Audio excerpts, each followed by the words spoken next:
welcome to you.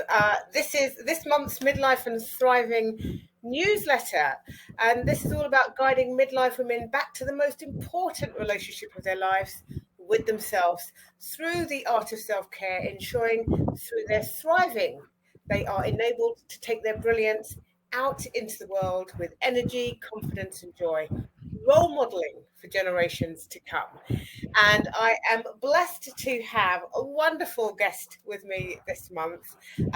It's Surabhi Kumari, who is a wellness-focused architect from India with 12 plus years experience in sustainable design and green buildings. She is the founder of Sucupirah Designs. She merges ancient Vastu principles with eco-conscious practices to help women create spaces that support healing, harmony, and purpose-driven living. I couldn't think of anything more beautiful than that to be doing in the world of architect. Thank you so much, Yvonne. It's a real joy to be here with you and your community. I really looking forward to this conversation. I believe the connection between our inner self and our outer environment is a game changer, especially in midlife. Absolutely, absolutely. And I am so blessed that you reached out and we connected, and that we are in this position not only to have this conversation and to have written our article together, but also to be doing some other things on the back of that, which will Yes. be all unfolding. So let's dive in, because like you, I mean, I have this real interest in this inner outer world and how they absolutely impact each other, and that is quite often overlooked. I don't think we pay enough attention to this. But let's start with you, because this is about you first things first. So you describe yourself as a wellness focused architect. Mm. So what inspired your journey into merging sustainable design with emotional well-being, especially through the lens of Vastu? I think, like many things in life, this journey began not with a plan, but with a personal disruption. Despite having over a decade of experience in sustainable and green design and deeply knowing the principles of Vastu, I hadn't truly applied them to my life. That changed when I started struggling with my own hormonal condition, PCOD, that quietly erodes energy, clarity, and confidence. What surprised me most was that even after switching to clean food and better habits, I wasn't feeling better. That's when I realized my external environments, the light, layout, air, materials, wasn't supporting the healing I was working so hard for. It was that in that moment that all my knowledge clicked. I started realigning my own space intentionally, shifting where I slept, bringing more sunlight, calming the visual noise, even applying simplified Vastu principles. And slowly I felt something lift. That experience gave birth to my mission, not just to design beautiful interiors, but to make spatial well being accessible and adaptable for everyday women, especially in those midlife who are so often pouring into others and forgetting the spaces that pour into them. So now I use sustainability, Vastu, and design not just as tools of construction, but as tools of restoration. Yeah, I love that. Tools of restoration. Oh, love that. I love that. And I love your story, that journey of actually realizing that even when we're doing the right things for ourselves, the nourishment, the food and the rest, that sometimes that there could be other things that are still impacting, that are still kind of distancing us from our optimal well-being. And that can be the space. So one of the things I absolutely know as a woman in midlife, many women in midlife are reconnecting with themselves after years of putting others first. It's one of the most prominent conversations that I'm seeing and hearing at the moment, is this coming, I need to find myself again after all of these years of giving out, out, out. In what ways can the spaces they live in either support or sabotage that journey of actually coming home to self? That's such a powerful question, Yvonne. What I have observed, especially in the lives of women navigating midlife, and my community as well, is that even as they begin to reclaim their voice, time, and energy, their spaces are still silently anchored in the past. Homes designed for function, not feeling. Spacious spaces filled with things that no longer reflect what who they are, but who they used to be for others. This creates friction. For example, if a woman is rebuilding her boundaries emotionally, but her home has no physical zones for rest or retreat, she keeps hitting invisible resistance. Her nervous system stays on alert, and that inner shift she is working on begins to stall. But the Mm, moment we start to align space with self, even in the smallest ways, a subtle shift happens. A chair by the window becomes her new morning ritual spot. A shelf gets cleared, and so does emotional overwhelm. These aren't design upgrades, they are energetic and affirmations. So, yes, space can absolutely sabotage healing, but with a little intention, it can also become one of the powerful partner in that journey back to self. yeah. Oh my goodness. And I loved those two, the function or feeling, the space that we have, functional Yes, spaces, not feeling spaces. And actually we are feeling people. We are, that's what we are, right? So creating spaces that allow us to feel calm, feel relaxed, feel joyful, whatever that thing is absolutely paramount. So, oh my goodness, I love that. I love that. Okay, so for those who are unfamiliar with the principles of Vastu, how can they be applied in modern homes? Obviously, without a complete redesign and renovation. uh, Vastu often sounds intimidating or rigid. It happens. It's very often it happens, and especially if you have heard of it in traditional or religious context. But core, at its core, Vastu is simply India's ancient science of spatial alignment. It's based on how natural elements like light, air, earth, and direction interact with our bodies and minds. Think of it as a wellness blueprint for buildings. And here's the best part, you don't need to tear down walls or redesign your entire home to benefit from it. You can apply Vastu gently by sleeping with your head in the right direction for better rest, placing your workspace where your back is supported and energy is focused, opening windows in the east to let healing morning light come in, Mm, keeping the northeast zone clear to invite clarity and peace. These are small shifts with big emotional and energetic impact. So I like to say I don't teach Vastu as a rule book. I translate it as a rhythm your home can follow to better support who you are becoming. yeah, yeah. Brilliant, brilliant. And a word that keeps on coming up there is about the energy and us, I guess, remembering that we are energy and therefore how the other energies around us can support us or not support us. And we need to kind of be aware of that in all these different environments, our home, our offices, the different spaces that we move around in. Because we do often feel the shift. And I was thinking about this the other day, like going into somebody else's space and almost immediately feeling different, for better or for worse. But actually, it's that shift of energy, and what is that, and how is that energy impacting me? Um, so yeah, so this such important things to consider. But again, I think so much of this kind of old wisdom has been lost in modern day functionality living. Now, I know you often speak about the impact of natural light, materials, and placement in the home. So, can you share some of the most powerful small shifts you've seen that make a big difference to someone's energy or emotional well-being? Absolutely. This is where I get most excited because changes don't need to be dramatic to be deeply effective. One of the most powerful shifts I've seen is simply reclaiming natural light. I have worked with women who move their morning chair closer to sunlit window, and within days their mood, alertness, energy visibly lifted. Light truly is a form of medicine. Yeah, You would agree with that. Another small but high impactful shift is creating a designated wellness corner, a place that says, "This is for me."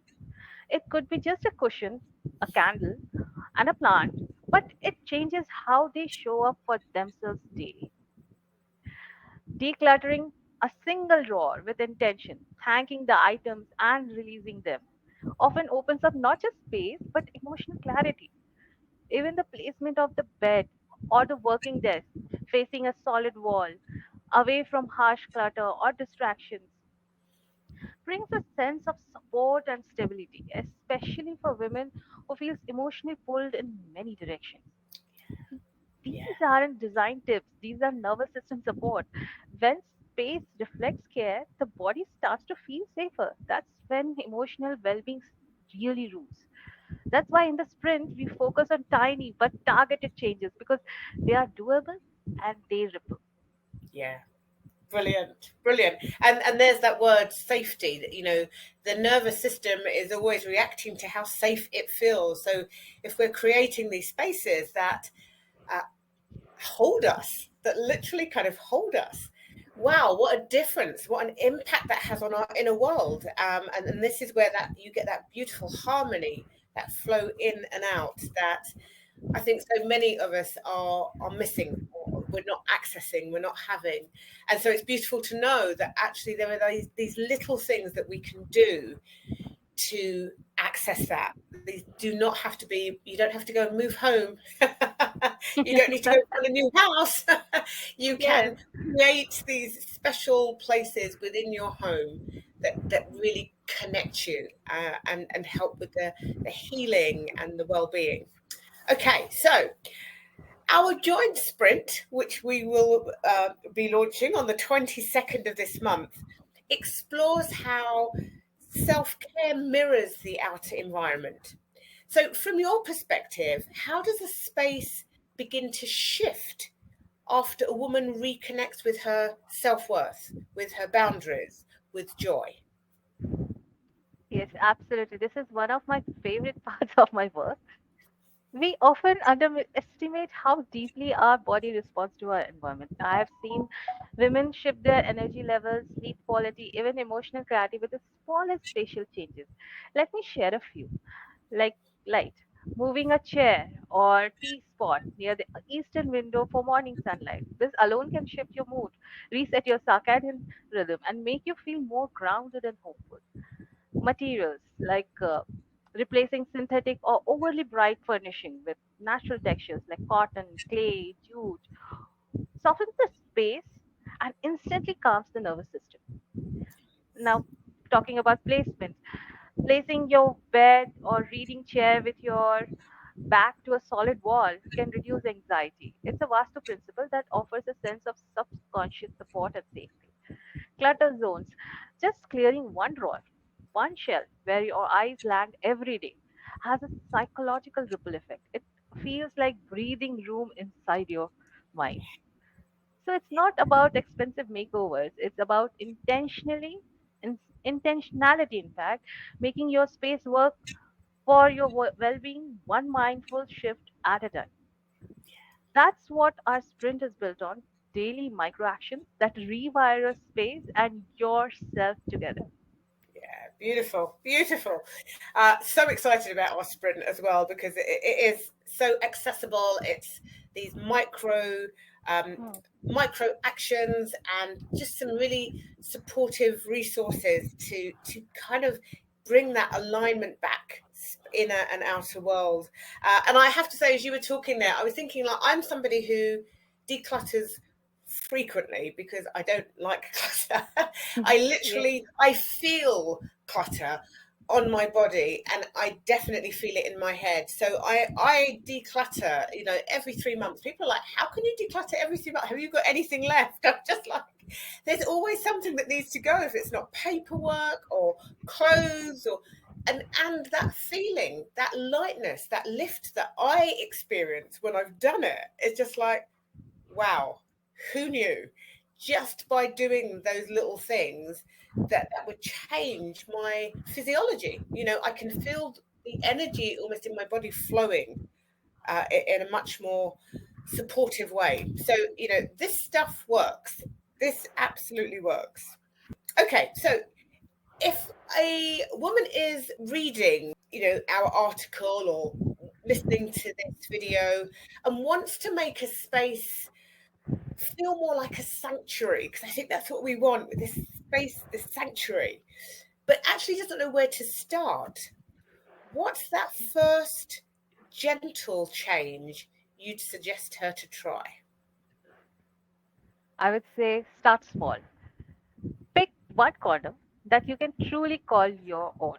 It could be a sunning spot near window or chair by your bed, even a cushion on the floor. Start small first thing, then place something there that feels like you. A plant, a candle, a soft throw, or a photo that brings peace. That tiny space becomes a signal to your nervous system. This is where I come home to myself. That's the thing. Now, you don't need to renovate or buy anything new. You just need to claim space with intention. And this is exactly what we guide you through in our sprint. 5 days of realigning your space and yourself step by step. It's a practical, nurturing, and truly transformational. Because when your space starts to care for you, you start caring for yourself differently too. Beautiful. When you start caring for your space, it starts to care for you, and you start to care for you, which is, yeah, so important, so interlinked. And I'm just so glad, and I feel incredibly blessed that we've connected and that we've put this sprint together, because as you said, it's accessible. It's these small bite-sized actions to take that start to build that relationship with the external space, and in so doing build the relationship with self. And if you not only do the 5 days but continue to build on that, life Yes, will change. It cannot definitely. stay the same. It cannot stay the same. Life will change. And I think this is the beauty of this work, is that understanding it is these micro shifts that we take that can be so impactful. We don't have to go big and go large and do everything at once. That's the very thing that usually prevents us from doing anything, because it's like it's Yes, too much and I can't do it. Therefore, I won't. What we're encouraging and what we encourage you in the sprint are just 10-15 minutes a day to do some really proactive things that will support you and your space, bring you closer together, and start to have that sanctuary and that loveliness that we've been talking about. So, parting words, Surabhi, what would be your top tip or a final piece of advice that you would like to leave with our lovely readers and listeners? thank you so much, Yvonne, for having me. First of all, it's been a truly meaningful to speak about something so close to my heart. How our spaces can support healing, growth, and joy we are reclaiming, especially for midlife women going through midlife journey. To every woman listening, you don't need to overhaul your home to feel better. You just need to begin with intention. One corner, one choice, one shift at a time. Your environment can become your ally, and I'm so honored to walk beside you in that journey. Warm wishes, and I hope to see you inside this space and self spread. Fantastic. Wonderful. Thank you so much. It's been wonderful to have you here. I am so looking forward to seeing how our relationship unfolds and how many women we can support and help with the work that we're doing together, as well as the work that we do separately. This is truly a blessing. So thank you so much. Really Thank appreciate you. you. Thank you And so to all much. those who have been watching, if you've read the article, if you're watching the video, thank you so much for giving this time, because we need to understand that if we don't give ourselves the time, then things just don't change. So by even honoring yourself enough to watch this video or to read the article and to understand that there is an activity coming up that you can be a part of that can really start to begin to change the way that you even maybe feel in your space, but certainly the way that you feel within yourself. That is to be celebrated, and I really want to encourage you to think about your environment and to think about how it is supporting and holding you and making life more pleasurable and joyful for you.